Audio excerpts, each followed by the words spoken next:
Welcome back to the channel.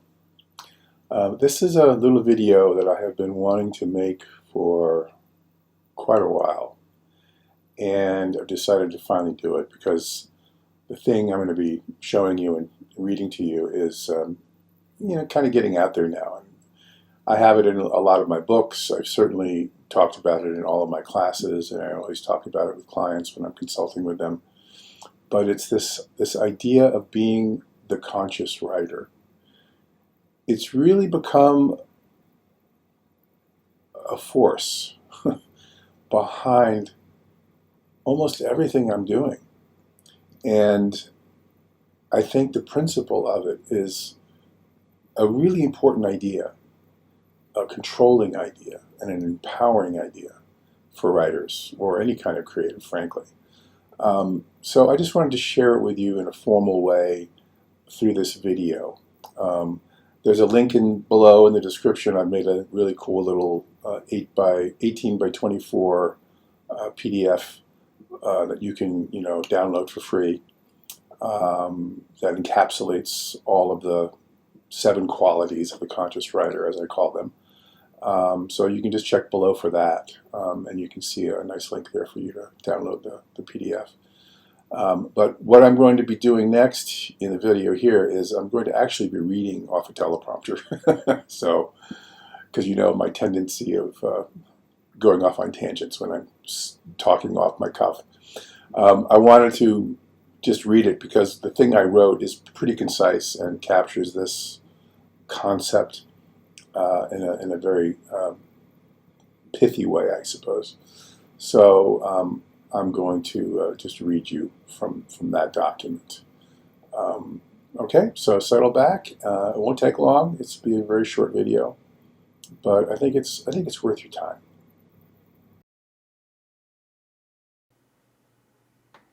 The concept of the conscious writer is so fundamental to my teaching and consulting that it's become not just a motto, but a manifesto of a kind.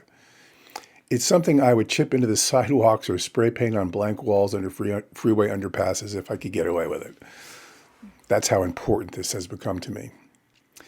The origin of this idea came out of my own evolution as a writer, but even more, it came out of watching the thousands of consulting clients and students I've had over the years, both prose writers and screenwriters, and seeing how many of them were sleepwalking through their writing careers and through their writing processes, blindly following how-to creative writing memes or obediently applying pointless paradigms and theories to their writing.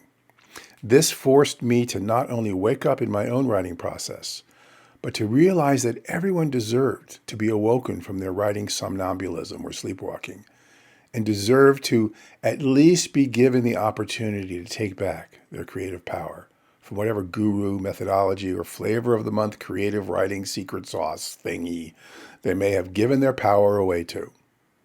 Because goodness knows people love to give their power away. So yes, I'm talking about empowerment.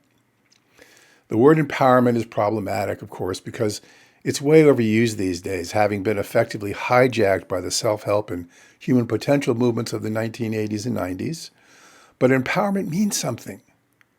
It means something important for creative people in particular. It means giving yourself the permission and giving yourself the authority or authorship to be powerful. What does powerful mean? Being powerful means having the ability and the willingness to act.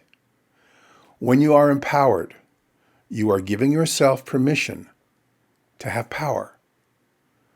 You cannot be powerful or empowered without being awake and conscious. When you wake up, the trances of the gurus are broken, the charms of the writing process charismatics are dispelled, and you become free, creatively free. Free to make creative choice, free to act on that choice, and free to become the author of your own process. It's time writers took back the word empowerment and made it our own again. We live in an age where it has become frighteningly easy to go on autopilot and hand over that creative control to experts, gurus, teachers, or whatever authority.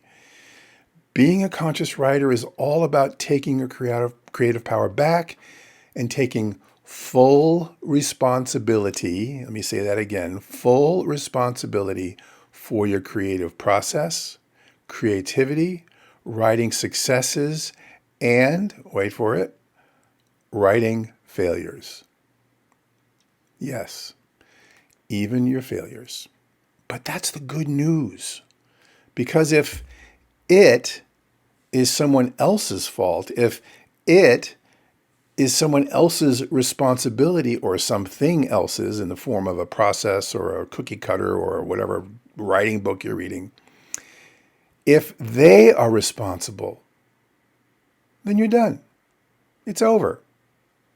Because you have absolutely no control over other people. It's an illusion to think that you do. You don't. You might think you do, but you don't. You can only control your own actions. That's why being responsible for it all is the good news, because if you're the one who's responsible, then you don't have to wait for somebody else to fix it. You can do something about it. So, to that end, I created this thing I call the 7 qualities of the conscious writer. Read them, live them, breathe them, not as some new dogma handed down from on high by some new writing guru. Goodness knows not that. But as wisdom, you can choose or reject as you wish. Take what works, reject what doesn't, then move on by choice. So, the 7 qualities of the conscious writer. What are they? The conscious writer intentionally makes narrative choices based on creative objectives and goals. They do not stumble in the story dark or get lost in the story woods, tripping into a story clueless how they got there. Objectives, goals, awareness of where they're going, not clueless, informed. Next, the conscious writer knows what they're writing, why they're writing it, and how they want to write it. They know their genre. They know the basic story ideas that they're trying to convey. And they may not know every aspect of the writing process they're going to engage, but they have a very clear vision of how they're proceeding. The next one, the conscious writer, is always open to new approaches to storytelling and creative writing. Remember, storytelling and writing, 2 different things, 2 different talents, 2 different crafts, 2 different skill sets, and they have nothing to do with one another. And the writer, conscious writer, is always open to new ways of telling stories, to new ways of writing creatively, and are never dogmatic about any one approach. Next, the conscious writer is so steeped in the fundamentals of story development and the best practices of creative writing that whenever they choose to stray from those fundamentals or best practices, they do so with sure-footedness, creative poise, and confidence in their craft. As Picasso said, learn the rules like a pro so you can break them like an artist. The next quality. Conscious writers listen to everyone, try everything, but follow no one. They are their own story gurus. So many of you have heard me say this one many, many times. I have this in all my books too, but this is a really critical one. Listen to everyone, try everything, follow no one. The next quality. The conscious writer takes responsibility for their failures as well as their successes and knows that they, not some fortune cookie, are the only ones who can solve their writing problems. and they love that responsibility. And the last quality, the most important one, the conscious writer doesn't give their creative power away to anyone or anything, ever. Those are the 7 qualities. Being a conscious writer honors our true creative process and is the only path to achieve a deep, authentic, and meaningful connection with readers or audiences. And it is the finest way to become our best writer self.